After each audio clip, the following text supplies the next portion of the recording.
We're gonna die, I don't care. We need our freedom. Just being shot at anything that was moving. Many bullets were also hitting people in their houses.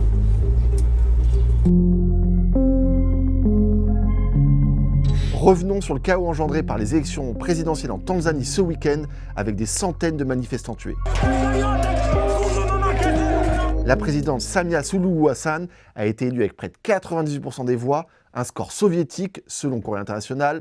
C'est 10% de plus que Vladimir Poutine en 2024. Election is not a sign of democracy. J'ai pu joindre une avocate tanzanienne qui est en lien avec les familles des victimes, mais bien sûr, pour sa sécurité, elle garde l'anonymat. One family that I know who had stayed just inside, a bullet came and killed 2 of their members. Concernant le bilan humain de ces répressions, l'opposition parle d'au moins 800 morts, un chiffre bien en dessous de la réalité, selon l'avocate. Is more than 800, is more than 1,000, is literally nearly 3,000 or more. Because of the internet cutout and the blackout, so more information was not moving, and also hospitals and other public offices are kind of withholding that information. L'ONU demande une enquête minutieuse et impartiale. La présidente, de son côté, parle d'ingérence étrangère lors des manifestations, un argument remis en cause par l'avocate tanzanienne. She said that they have arrested the people who are involved with the chaos. They are not Tanzania. How can people from out of Tanzania come to Tanzania and cause chaos literally in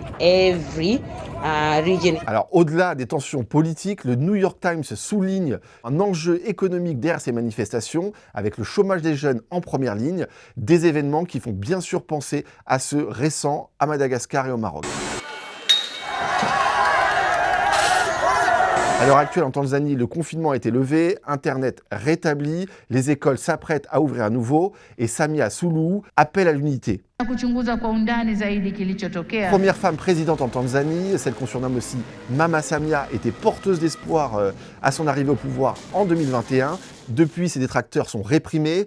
Malgré ses promesses, la liberté de la presse régulièrement attaquée et la violence de la répression en marge des élections marque un tournant dans l'histoire du pays. Tanzania has never faced this kind of demonstration. This is the new era for everyone.